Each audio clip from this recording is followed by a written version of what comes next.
Um dos fatos que desperta as discussões mais acaloradas na Venezuela e na Nova Granada é a separação da Venezuela da chamada Grande Colômbia. A desintegração do que se projetava como um poderoso estado na América do Sul, formado pela atual Venezuela, Colômbia, Equador e Panamá, foi muito mais do que uma simples fragmentação territorial. Uma história cheia de grandes aspirações, intrigas, problemas governamentais e conflitos sociais, que tem entre seus protagonistas os generais Simón Bolívar, Francisco de Paula Santander, José Antônio Páez e muitos outros homens que desejavam ou rejeitavam o projeto de uma grande nação que regeria os destinos desta região. Foi esse também o nascimento e a fundação da atual República da Venezuela, e, consequentemente, da atual República da Colômbia. Acompanhe-nos para conhecer a história da Grande Colômbia e do movimento que levou à sua separação e ao início de uma nova era.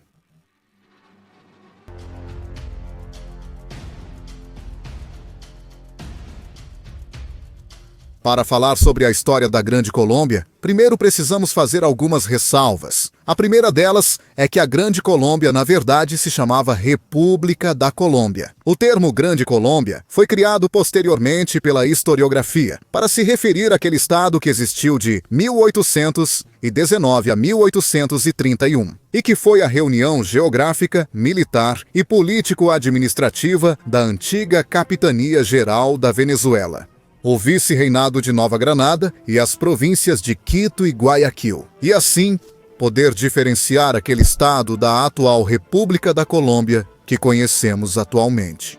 Em segundo lugar, a Gran Colômbia não deveu seu nome à atual República da Colômbia, pois naquele momento esse território existia sob a denominação de Vice-Reinado de Nova Granada. Mas, uma vez criada e depois dissolvida a República da Colômbia, originária em 1831, surge nesse território a República de Nova Granada, que, em meio a conflitos internos, várias décadas depois, em 1863, muda seu nome para Estados Unidos da Colômbia, e depois, em 1886, é quando passa a se chamar como a atual República da Colômbia. De modo que o que hoje conhecemos como Colômbia utiliza o nome daquela antiga República da Colômbia, apesar de que esse nome simbolizava Nova Granada e Quito. Em terceiro lugar, tanto a bandeira quanto o próprio nome usados pela Gran Colômbia foram produto da mente de um venezuelano. Francisco de Miranda Colômbia, ou Colombela, era o nome que Miranda havia idealizado em 1783 em seu projeto de emancipação do continente americano.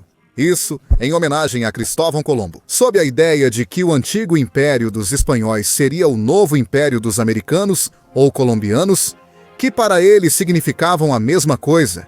A bandeira tricolor foi adotada pela Grande Colômbia e pelos 3 países originados após sua dissolução. Foi hasteada pela primeira vez na história em agosto de 1806, nas costas da cidade de Coro, pelo próprio Francisco de Miranda em suas expedições naqueles anos. Portanto, a bandeira, o emblema e o projeto de união da Colômbia são criações venezuelanas que surgiram na mente de Francisco de Miranda. Foram evoluindo e se materializaram à sua maneira, com a espada do libertador Simón Bolívar e dos demais líderes da Guerra de Independência. Então, vamos falar agora sobre como surgiu aquela Grande Colômbia e sobre os acontecimentos que levaram à tendência separatista da Venezuela. A nova ideia de Colômbia, agora como união da Venezuela e Nova Granada, primeiro, e depois de Quito, surge na mente do libertador.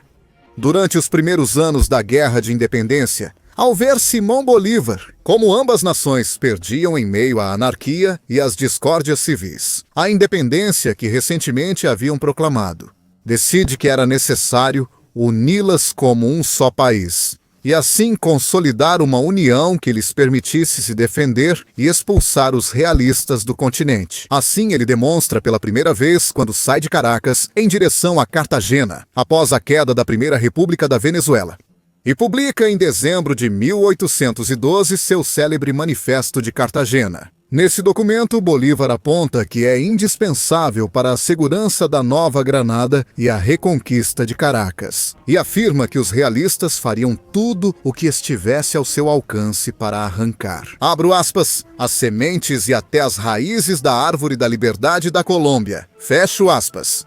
Portanto, termina dizendo: a honra da Nova Granada exige imperiosamente castigar esses ousados invasores, perseguindo-os até seus últimos redutos, como sua glória. Depende também de assumir responsabilidade pela empreitada, de marchar para a Venezuela para libertar o berço da independência colombiana, seus mártires e aquele meritório povo caraquenho. E, de fato, durante 1813, Bolívar, com o apoio do Congresso de Nova Granada, liberta o Rio Magdalena, entra na Venezuela por San Antônio del Táchira, sobe às cumeadas andinas, proclama a polêmica Guerra-Morte, vence o inimigo e entra triunfante em Caracas em 6 de agosto. Depois, no mesmo ano de 1813, ele escreve uma carta ao general Santiago Marinho, em 16 de dezembro desde Valência, onde afirma, abro aspas, nossa segurança e a reputação do governo independente nos impõem, ao contrário, o dever de formar um corpo de nação com a Nova Granada. Se unirmos todos em uma mesma massa de nação, ao mesmo tempo em que extinguimos o fomento dos distúrbios, consolidamos ainda mais nossas forças e facilitamos a cooperação dos povos para sustentar sua causa natural. Divididos, seremos mais fracos e menos respeitados por inimigos e neutros. A união sob um único governo supremo fará nossa força e nos tornará formidáveis para todos. Com a queda da Segunda República, liderada por Bolívar em 1814, ele é exilado em Kingston. Bolívar escreve sua carta profética, a famosa Carta da Jamaica, onde registra o seguinte em relação à Colômbia. A Nova Granada se unirá à Venezuela se chegarem a um acordo de formar uma república central, cuja capital seja Maracaibo, ou uma nova cidade com o nome de Las Casas, em homenagem a esse herói da filantropia. Essa nação se chamaria Colômbia, como um tributo de justiça e gratidão ao Criador do nosso hemisfério. Bolívar percebeu que o destino das duas nações se uniu pela Guerra da Independência, pois era conveniente para ambos, e de fato praticaram a defesa mútua contra as pretensões da coroa espanhola, e nada perderiam se entre eles se consolidasse uma unidade política. Assim, a Grande Colômbia nasce como obra da Guerra de Independência e das ideias semeadas por Miranda, que germinaram no gênio de Bolívar. Ainda era uma ideia, não uma realidade. Com esse objetivo em mente, Bolívar empreende a Expedição dos Caios e desembarca em Barcelona em 1º de janeiro de 1817. No Oriente, derrota parte dos realistas e consegue dar forma ao governo da República da Venezuela, estabelecendo as condições necessárias para depois reunir em Angostura do Orinoco, hoje Cidade Bolívar, um congresso que mudará os destinos da Venezuela e da Nova Granada. Em 15 de fevereiro de 1819, é instalado o Congresso de Angostura, no qual o libertador pronuncia um de seus discursos mais emblemáticos, apresentando seu projeto de Constituição. Ao mesmo tempo, é redigida a Lei Fundamental da Colômbia, cujo primeiro artigo diz o seguinte: as repúblicas da Venezuela e da Nova Granada ficam, a partir deste dia, reunidas em uma só, sob o título glorioso de República da Colômbia. No final daquele ano de 1819, esses mesmos homens, junto com os neogranadinos, libertam a Nova Granada do domínio realista. Assim, em fevereiro de 1820, aquela lei fundamental da Colômbia, que havia sido aprovada inicialmente no Congresso de Angostura, agora era promulgada em território neogranadino pelo general Francisco de Paula Santander. Somando-se sim, agora, oficialmente, àquela União Colombiana, que teve suas origens na Venezuela em 1821, após vários combates, dificuldades, e uma vez libertada quase toda a Venezuela com a Batalha de Carabobo. O Congresso de Cúcuta, convocado para dar forma constitucional à União da República da Colômbia, consegue se reunir e aprova em agosto a Constituição da República da Colômbia. A Colômbia ficava assim dividida em 7 departamentos: Orinoco, Zulia, Cundinamarca, Cauca e Magdalena. Cada um dos departamentos seria dividido em províncias. Essas províncias seriam divididas em cantões e estes em paróquias. Cada departamento teria seu intendente e cada província seu governador. E como capital daquela república ficava designada Bogotá, sede da Alta Corte de Justiça, do Congresso, do Senado e do Poder Executivo. Na ocasião dos fatos, Bolívar é designado presidente da República da Colômbia e Santander, vice-presidente da União. Depois disso, em 9 de outubro, Bolívar assume poderes extraordinários para empreender a Campanha do Sul. Essa campanha tinha como objetivo principal expulsar definitivamente os realistas do continente, para assim garantir a existência e a segurança da Colômbia. Com essa campanha, Bolívar liberta Equador e Peru do domínio realista e funda a República da Bolívia. Mas enquanto o libertador vai conquistando essas batalhas e glórias, algo vai se formando em sua cidade natal. Um movimento que vai conspirar contra ele e que, além disso, vai atentar contra a integridade da União da República da Colômbia.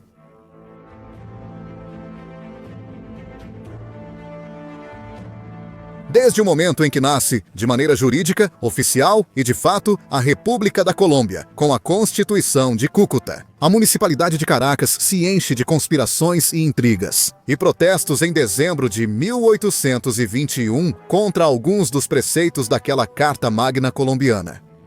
Argumentando que, abre aspas, não pode ser considerada sancionada pelos mesmos representantes que a formaram, nem impor aos povos desta província e do departamento de Quito o dever de sua estrita e inalterável observância, quando esses povos não tiveram parte em sua formação.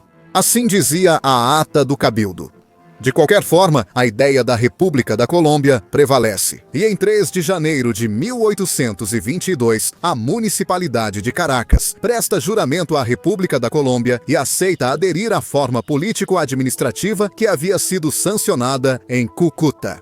No entanto, como dissemos, a província de Caracas não esteve desde o início totalmente comprometida com a União. Seus principais incômodos eram que os patrícios caraquenhos, ou seja, a elite de Caracas, não haviam participado das discussões para a formação da Colômbia que ocorreram em Cúcuta em 1821, pois ainda se encontravam naquele momento submetidos à coroa espanhola sob comando realista. Eles também não gostavam do intendente do departamento, cargo público previsto na Constituição e nomeado pelo Executivo. Em Bogotá, diminuindo assim o que eles consideravam sua autonomia como departamento. E finalmente, viam com desconfiança o fato de a capital da República ser Bogotá e não Caracas. Cidade que, desde o primeiro momento da independência e até mesmo desde a época colonial, havia sido a voz pioneira e mais proeminente naquela jornada, e conduzia as rédeas de seus próprios assuntos. O descontentamento se forma na capital, o que historiadores como Manuel Vicente Magalhães chamaram de Partido de Caracas, que com o tempo passaria a ser o Partido Separatista. Esse grupo seria integrado, a princípio, pelos poucos políticos caraquenhos do Congresso de 1811, quando havia sido proclamada a Primeira República, que haviam conseguido sobreviver àquela guerra de independência e que, em seu tempo, haviam defendido as ideias mais radicais. Com o tempo, o movimento e as ideias separatistas vão ganhando espaço em outras regiões e popularidade em diferentes setores. A esses políticos de Caracas se juntam antigos realistas que haviam apoiado a coroa espanhola, seus descendentes imediatos e os adversários históricos de Bolívar. E assim, pouco a pouco, os membros do Partido Separatista, assim como nos anos coloniais, vão ocupando cargos nas prefeituras, nos conselhos, na imprensa e nos tribunais. Esses partidos, entendendo o Partido Separatista como a evolução do Partido de Caracas, se diferenciam por seus respectivos propósitos. Numa fase inicial, o Partido de Caracas defendia uma reforma na Constituição de Cúcuta que permitisse à antiga Venezuela recuperar sua autonomia. Com o passar do tempo, várias tendências vão surgindo dentro do Partido de Caracas. Por um lado, os federalistas que queriam confederar a Venezuela e a Nova Granada em um governo descentralizado. Depois havia os reformistas, que queriam a existência da União Colombiana. mas de uma forma menos centralizada do que a prevista na Constituição de Cúcuta. E havia os separatistas, que buscavam a independência absoluta da Venezuela e sua separação da Nova Granada. Depois dos acontecimentos que estamos prestes a narrar, já em 1829, a tendência separatista já havia se tornado hegemônica. E é quando se fala propriamente de um partido separatista. Por outro lado, vale destacar a oposição a esse partido. Também existiu, tanto na Venezuela quanto em toda a Colômbia, o chamado Partido Bolivariano, que viam no libertador o César necessário para consolidar a união da República. No entanto, esse Partido Bolivariano vai ter uma atuação muito passiva se comparado à de seus adversários. Então, vamos ver como na Venezuela ocorre a evolução desses grupos de homens que com suas ações vão mudar radicalmente o destino daquela república emergente consagrada pela Constituição em Cúcuta para 1822. Quem é designado para exercer o cargo de chefe superior do Departamento da Venezuela é o general Carlos Zublett. Enquanto o cargo de comandante militar do Departamento da Venezuela era ocupado por um llaneiro, o general José Antônio Páez, que na prática era quem de fato tinha a chefia indiscutível, não só de Caracas, mas de quase todos os departamentos que vão formar a futura República da Venezuela. Páez vinha ganhando sua popularidade há 5 anos. Nas batalhas, nas imensidões dos llanos e, sobretudo, com o triunfo retumbante na Batalha de Carabobo. Assim, ele conquista definitivamente o respeito e a lealdade dos llaneros e de muitos outros venezuelanos, que vão segui-lo para onde quer que ele, como caudilho, lhes indicar. Em 1824, o vice-presidente Santander decreta uma ordem que determina o alistamento departamental de milícias com todos os homens de 16 a 50 anos de idade. Diante de uma possível retomada das hostilidades com a Espanha, em dezembro do mesmo ano, a municipalidade de Caracas se recusa a acatar esse decreto, argumentando que essas milícias não estariam sob o comando do intendente, que era o general Juan Manuel Escalona, mas sim sob o comando do comandante militar da Venezuela, que era José Antônio Páez. Em dezembro desse ano, ocorre um ataque ao Parque Militar de Petare e José Antônio Páez prende os assaltantes. Mas ele não os entrega nem ao intendente Escalona, nem ao chefe do departamento, Carlos Zublett, nem à Corte Superior, mas ele mesmo planeja julgá-los militarmente. Essa ação de Páez é comunicada ao executivo em Bogotá, que exige em fevereiro de 1825 que ele entregue os capturados. Vendo essas desavenças entre Páez e a municipalidade de Caracas, a desobediência da municipalidade ao decreto de recrutamento de Bogotá e outros episódios violentos com guerrilhas ainda leais ao rei, Santander envia uma nota ao Congresso alertando sobre os crescentes problemas e o clima de descontentamento que existia em Caracas.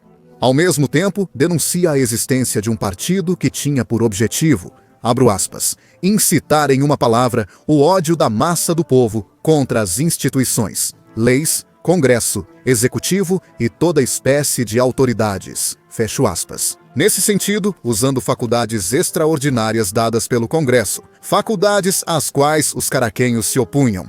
Em 10 de março de 1825, Santander emitiu um decreto ampliando os poderes do comandante militar da Venezuela, Páez. Esses poderes especiais eram concedidos para causas relativas ao combate de guerrilhas e ao combate de conspiradores.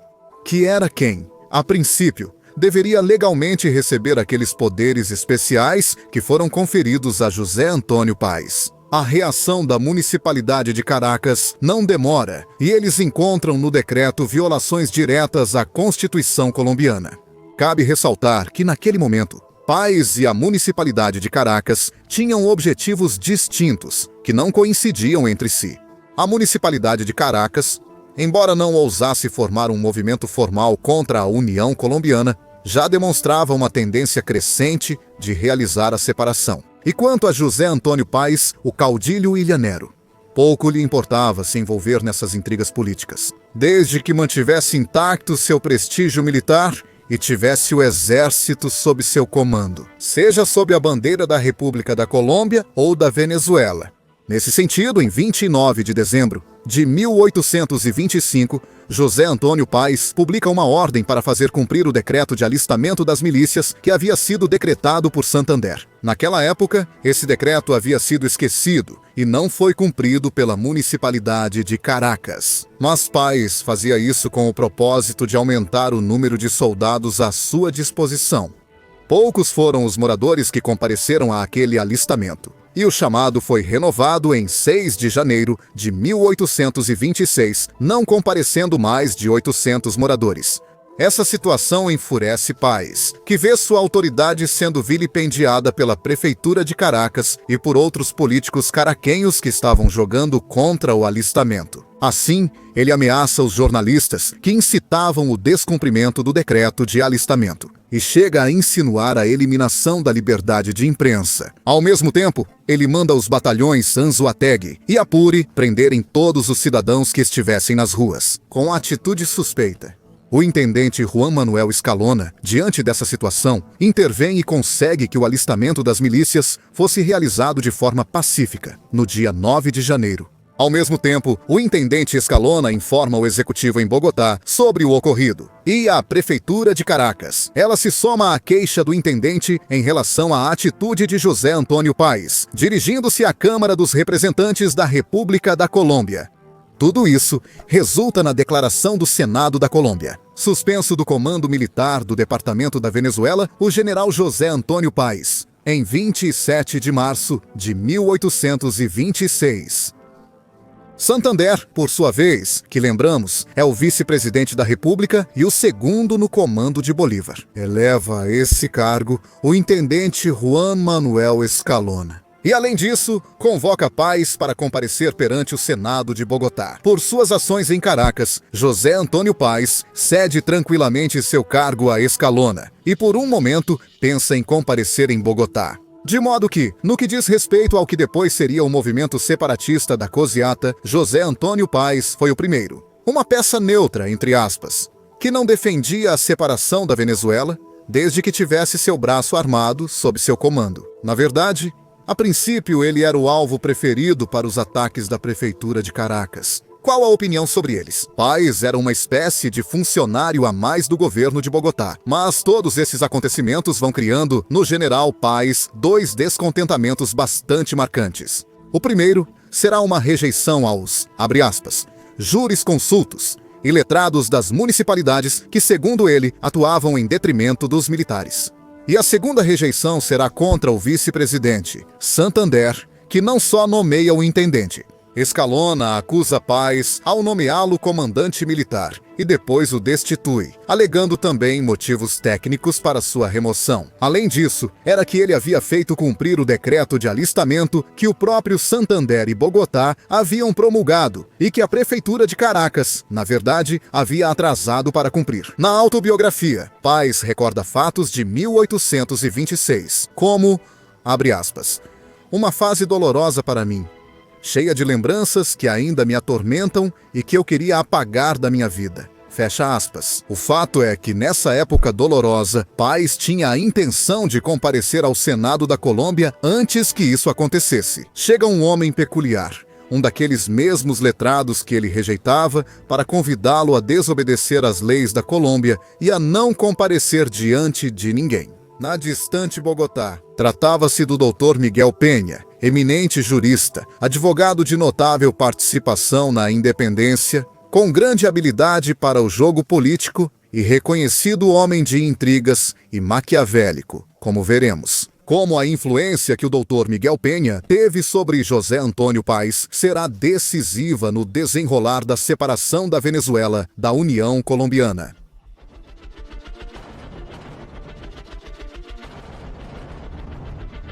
Miguel Penha, como já dissemos, possuía uma inteligência surpreendente para os assuntos jurídicos e tinha um caráter astuto, eloquente, calculista e detalhista. O próprio Bolívar dizia a Santander, abre aspas, o Dr. Penha é um homem esperto, talentoso, audaz. E convém muito que o senhor o mantenha ao lado do governo. Lisonjeado, com a esperança de um alto destino, e que por nenhum pretexto vá à Venezuela, para que a pátria, o senhor e eu, não tenhamos algum dia algo a lamentar.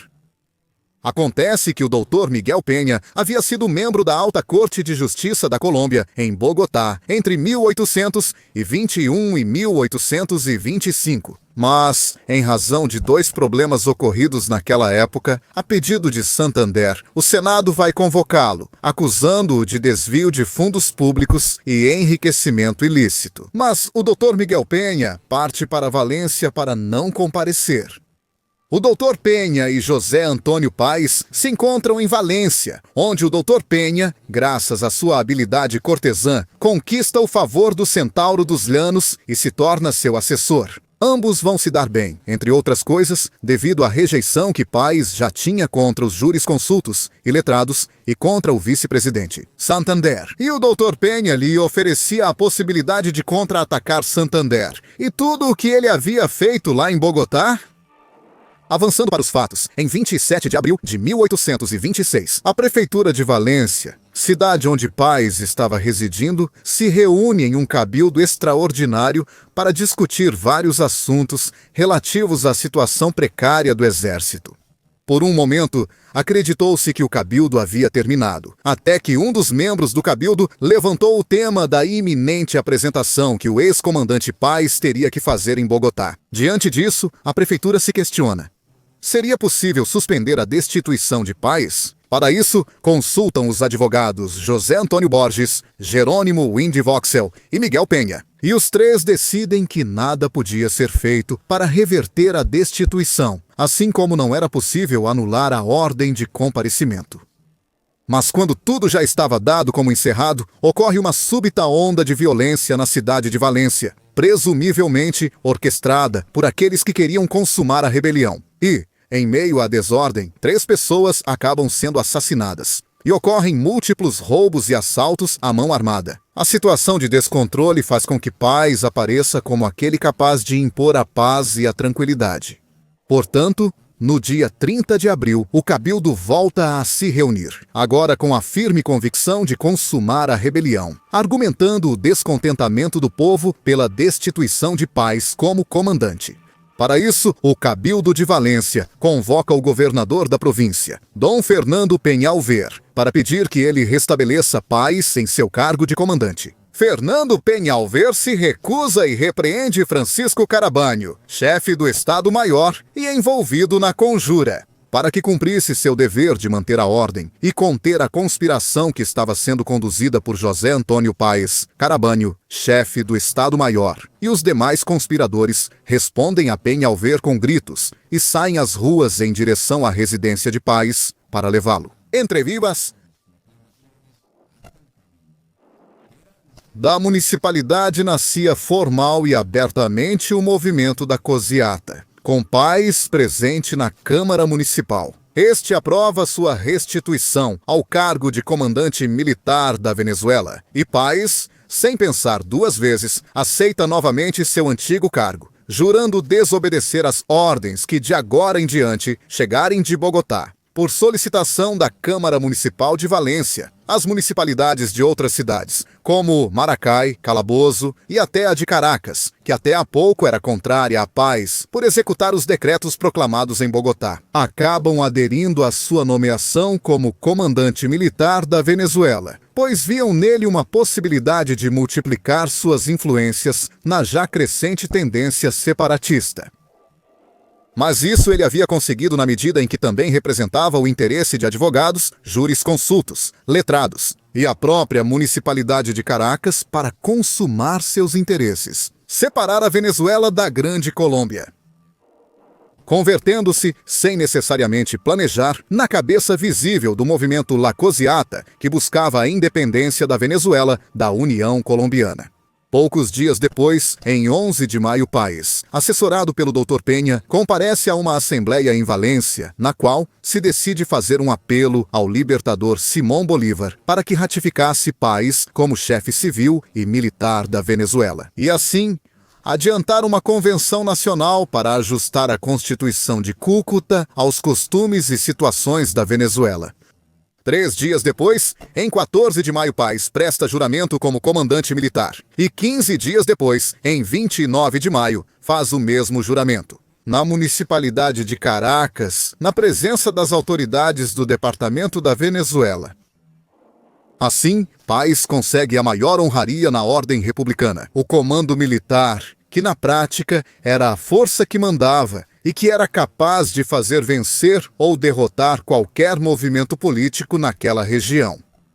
Ao mesmo tempo, como dissemos, o Partido de Caracas, já se tornando separatista, também atinge seu objetivo. Uma figura sob a qual proteger seus interesses, de maneira intencional ou não intencional. Por mais que ainda se invocasse o nome da União Colombiana e de Simón Bolívar. A verdade é que os acontecimentos de Valência representam uma ruptura do vínculo de Caracas com o governo central colombiano. Daí em diante, o que acontece é uma degradação progressiva das relações de Caracas com Bogotá nos meses seguintes, nos quais foi reinvestido como comandante militar. Páez exerce o poder sem considerar nenhuma lei, legislando e ordenando o que ele considerava correto para a boa condução da administração pública.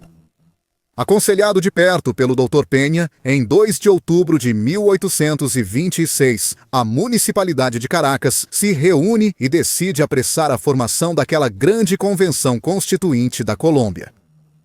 E, além disso, comissiona o novo intendente, Cristóbal Mendoza, para que convoque uma assembleia plena para a adoção de um sistema federal na Venezuela. Assim, essa assembleia é instalada em 5 de outubro no convento de São Francisco e é ratificada por unanimidade a intenção de adotar o sistema federal. Fica acordado não alterar nem desobedecer as leis da Colômbia, enquanto não for necessário. E, além disso, é convocada uma Assembleia Provincial para novembro, com o objetivo de fazer o pedido ao Congresso da Colômbia para que fosse realizada a Grande Convenção Constituinte, a fim de reformar a Constituição de Cúcuta. Nesse sentido, em 1º de novembro, acontece a Assembleia Provincial com representantes de todo o departamento da Venezuela, presidida pelo intendente Cristóbal Mendoza. Nessa Assembleia, explode sem disfarce a facção mais radical e separatista, que queria a independência absoluta, argumentando que a Colômbia já estava de fato dissolvida e que não fazia sentido continuar obedecendo a um governo que não existia e que não se deveria esperar por uma convenção constituinte que, de qualquer forma, não iria se reunir. O chefe daquela facção, Juan Iribarren, ataca o presidente da Colômbia, Simón Bolívar, dizendo que ele era contrário à reforma constitucional e que queria minar a liberdade de Caracas. Diante dessa situação, são lidas as instruções enviadas pelo Libertador desde Lima. Diante daquela situação, o Libertador se encontrava bastante longe, em uma situação bem complexa e difícil na cidade de Lima. Mesmo assim, ele envia algumas instruções, nas quais diz que não se opõe à reforma, mas, ao contrário, queria acelerá-la para também acabar com as dissensões civis que havia na Colômbia.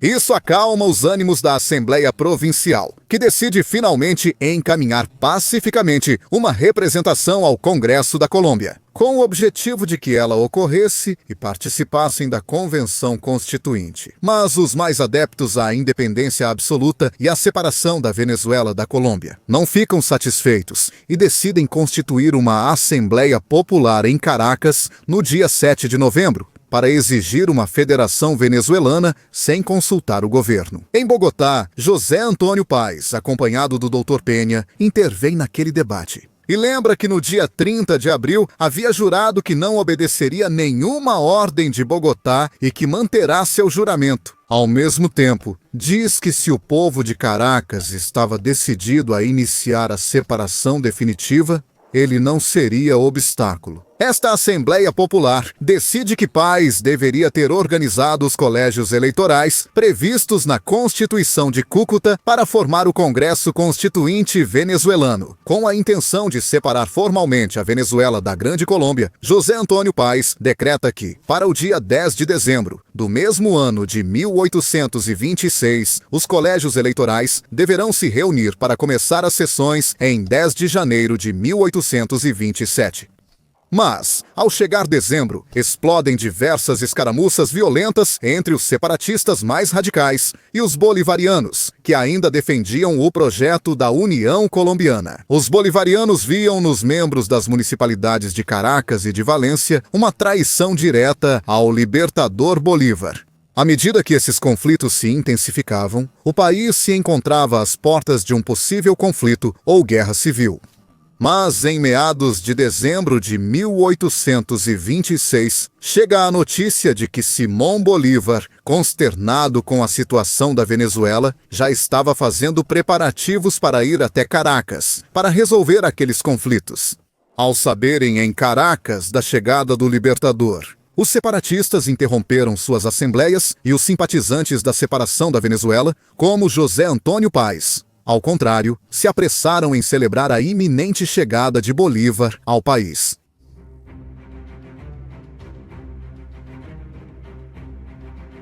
Simón Bolívar chega a Puerto Cabello em 31 de dezembro e 1º de janeiro de 1827, como presidente da Colômbia, publica um decreto no qual diz: ninguém poderá ser perseguido nem julgado pelos atos, discursos ou opiniões que tenham sido cometidos por motivo das reformas. Indultando assim todos os envolvidos nos fatos de 1826 e ratificando Páez como chefe superior da Venezuela, tanto no civil quanto no militar.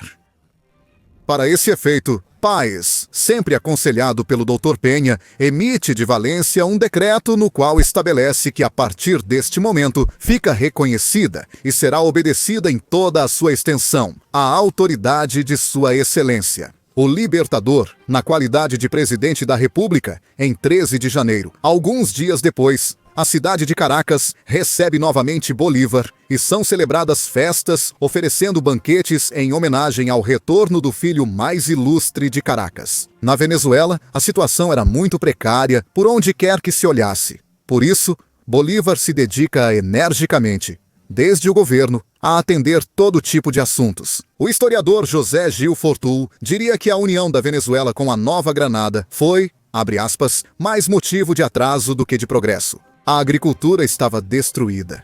As universidades não produziam conhecimento nem renda, a administração pública tinha seus cofres vazios e a justiça só se via refletida no papel.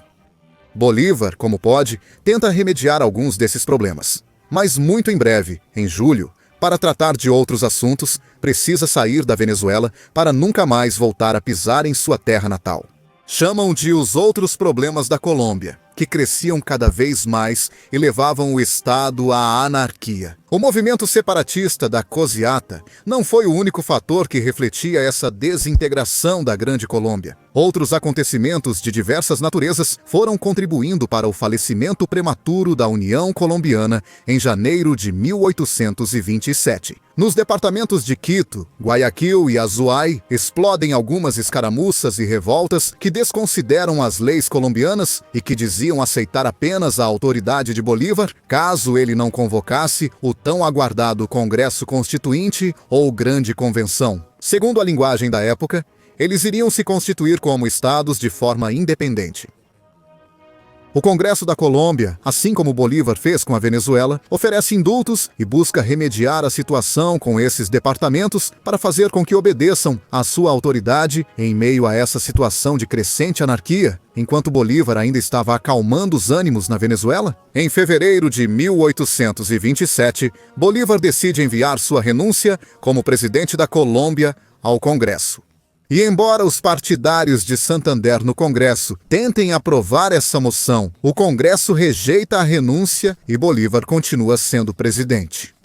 Ainda assim, do próprio Congresso, diversas facções vão fazer todos os esforços para censurar e rejeitar todos os decretos extraordinários que o libertador vai decretar no uso de suas faculdades. De modo que, como dissemos, em meio a problemas crescentes, Bolívar sai da Venezuela e retorna em setembro de 1827 a Bogotá para assumir o comando da Colômbia, após sua longa ausência. Mas Bolívar não encontra o panorama animador de 1821, quando foi para o Sul, mas sim se depara com um partido de oposição cada vez mais forte e organizado. Esse partido se autodenominava liberal ou santanderista e chamava os seguidores de Bolívar de godos ou servis. A liderança desse partido santanderista estava a cargo do próprio vice-presidente da República, Santander, assim como dos doutores Vicente Azuero e Francisco Soto, que fomentam todo tipo de propaganda e ódio contra Simão Bolívar, retratando-o como alguém propenso à tirania, ao despotismo militar e como inimigo das leis. Particularmente, Santander e Azuero inundavam a imprensa de Nova Granada com artigos atacando as ações do libertador. O historiador José Maria Grutti resume em poucas palavras a situação naquela região. O partido havia se esforçado muito para arruinar o crédito do libertador dentro e fora das câmaras. Já por meio dos jornais, já por meio de panfletos em estilo virulento e outros aparentando imparcialidade. E, enfim, por meio de discursos em reuniões particulares. A ousadia foi então grande. Já não se dava outro título ao libertador nas rodas de conversa e nas ruas senão o de tirano? E até aplicando-lhe epítetos ridículos, houve anteriormente em Bogotá um louco desprezível que gostava de andar vestido com trapos militares e o chamavam de longaniza. A esse comparavam o libertador, chamando-o pelo mesmo nome, principalmente os estudantes seguidores de Azuero. O fato é que a situação na Grande Colômbia, desde o Orinoco até as serras do Equador, era problemática por todos os lados, e diversos grupos estavam começando a ter Bolívar como inimigo comum. De modo que a grande maioria dos atores políticos em cena concordava que, para resolver os problemas, era necessário realizar o quanto antes a Grande Convenção para mudar a Constituição de Cúcuta, de 1821. Para esse fim, os 1827 foram usados para realizar os formalismos necessários para a instalação dessa Convenção Constitucional, que contará com representantes de todos os departamentos da República da Colômbia. A convenção é realizada no cantão de Ocânia e inicia suas sessões em 9 de abril de 1828. Assim, em Ocânia se erguem dois blocos proeminentes naquela convenção: os centralistas ou bolivarianos, que defendiam a existência de uma única república forte e vigorosa, liderados por Simão Bolívar, para que essa república enfrentasse as anarquias locais. E havia os federalistas sob a tutela direta de Santander, que ao mesmo tempo era o braço direito como presidente e também o inimigo número 1 de Simão Bolívar. Santander busca acelerar essas divisões, mas a convenção era um reflexo do crescente estado de desagregação daquela república, e os constituintes não conseguem chegar a um acordo sobre os temas. Abundavam os gritos e insultos entre as diferentes facções, e isso terminava, como era de se esperar, em um total desacordo naquela convenção, com até mesmo uma ameaça de guerra civil no seio da Colômbia. Simão Bolívar, muito atento à convenção desde Bucaramanga, diante da séria ameaça de guerra civil e da crescente anarquia, decide intervir na situação como presidente da Colômbia. Em 24 de junho, resolve os efeitos da Convenção de Ocânia e, apoiado por várias municipalidades da nação, entre elas as de Caracas, que jura junto com paz obediência absoluta à sua pessoa, decide exercer o comando supremo da República, eliminando a vice-presidência e o Congresso, e deixando apenas dois órgãos que o auxiliariam em sua missão de restaurar a paz e a unidade da República: o Conselho de Ministros e o Conselho de Estado. Essas medidas são aplaudidas nas praças de não poucas municipalidades da Grande Colômbia, enquanto em outros setores são rejeitadas. Assim começava a chamada ditadura de Bolívar em 1828, cujos decretos iriam aumentar, por parte da oposição, os desejos separatistas. Entre as medidas decretadas por Bolívar nesse período, que foram muito discutidas por todos, os historiadores destacam o aumento do foro militar, a imposição do catolicismo como religião do Estado, o restabelecimento dos conventos católicos, a suspensão da liberdade de imprensa, a eliminação das municipalidades e a proibição das sociedades secretas, como a maçonaria. Tudo isso, segundo os bolivarianos, para restaurar a ordem e a unidade da República diante de uma crescente ameaça de guerra civil. Um desses grupos secretos é o que, em setembro daquele ano, tenta entrar à força no local onde Simão Bolívar estava hospedado. Acabar com a sua vida e assassinar o presidente da República, mas o libertador consegue escapar de seu quase magnicídio, no que ficou conhecido como a Conspiração de Setembro.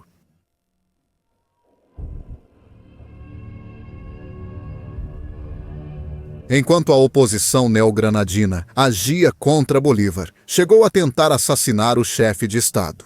O que estava acontecendo na Venezuela, que há apenas 2 anos demonstrava incessantes desejos de mudança em relação à sua organização?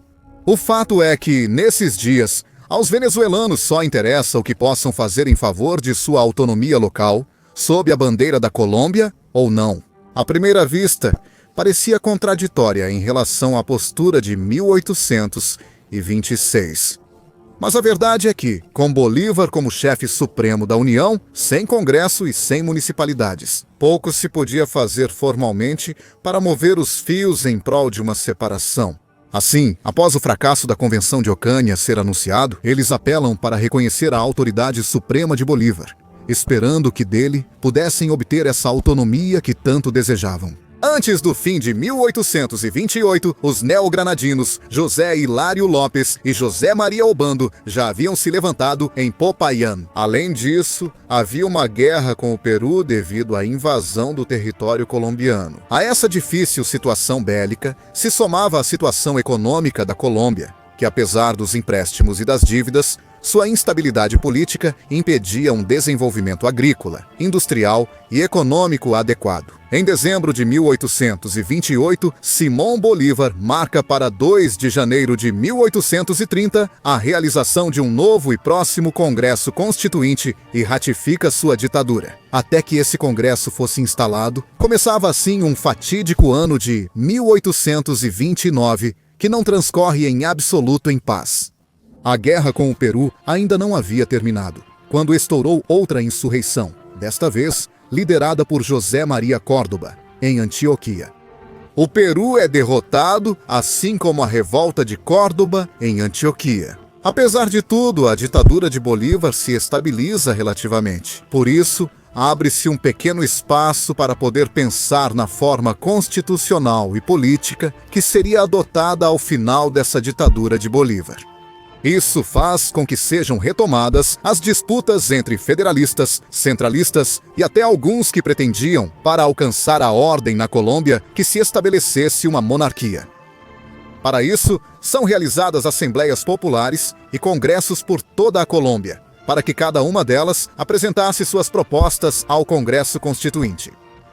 No caso de Valência, essa Assembleia Popular é realizada em 23 de novembro, onde comparecem com o beneplácito de Paz, Ali Paz, sem se envolver diretamente na questão. Lê para eles as ordens dadas pelo libertador desde Guayaquil, nas quais se estipulava que naquela Assembleia poderia ser aprovado tudo o que considerassem conveniente e necessário. Nesse sentido, nessa Assembleia decidem que a Venezuela deve se separar totalmente da Nova Granada e de Quito, argumentando que as mesmas leis não eram compatíveis com os costumes e situações de cada um desses territórios e que a grande extensão territorial desses departamentos dificultava uma boa administração unificada. Apela assim aos futuros constituintes para que levem essa resolução ao Congresso, a fim de realizar a independência e a separação de forma pacífica. Tal proclama e declaração na Assembleia Popular de Valência era o reflexo do triunfo indiscutível da tendência separatista na Venezuela, acima da reformista e da federalista.